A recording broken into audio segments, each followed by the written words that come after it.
Welcome to A Real Minute with Love is Real Wellness. I'm Adam Reed. Spend a minute with me each day for tips on living a holistically healthy life so you can better love yourself and the world.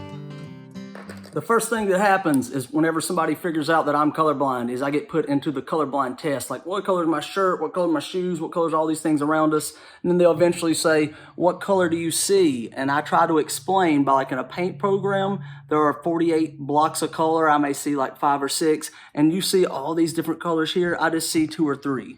And light travels in wavelengths. So Roy G. Biv, the start, like red, orange, yellow, they have longer wavelengths, and then blue, indigo, violet, etc. Those are shorter wavelengths. Now, I don't know if any of these markers are actually red because I couldn't find one that actually said red, but I'm going to use red as the example, so hopefully this is red. But if it's not, imagine it is. Red is 750 nanometer light, and whenever you were trying to learn colors, somebody showed you this, and this reflected 750 nanometers. It went to your eye, and you have a cone in your eye that receives that signal, sends the signal to your brain, comes back, you say it's whatever, blue, orange, and then the next day they take it away and they show you this again. It's the same color again, and through repetition and them continuing to say the word red with this color, you eventually learn that's red.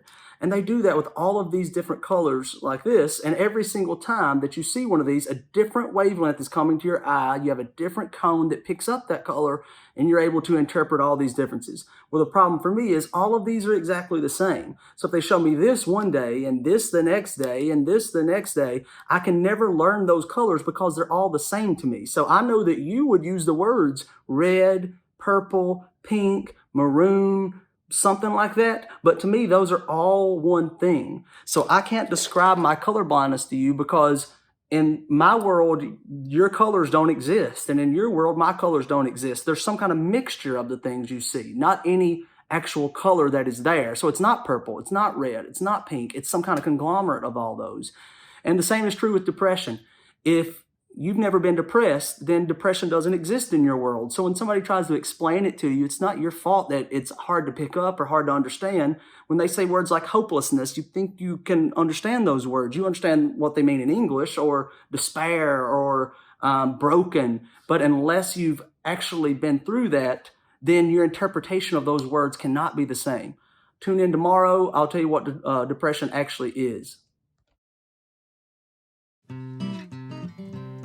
If you are interested in having me walk beside you on your journey to a life of peace and joy, free of shame, visit the Work with Adam tab at loveisrealwellness.com. Follow us on all social media platforms at Love is Real Wellness, except Twitter, where we are Love is Real Well and the number 1. For a deeper look into the lessons for living a life of love, check out my first book, Love is Real, on Amazon starting New Year's Day. The theme song for A Real Minute is written and performed by Drew Couch. For a download of the song Love is Real by Josh Gambrell and Drew Couch, check out our webpage.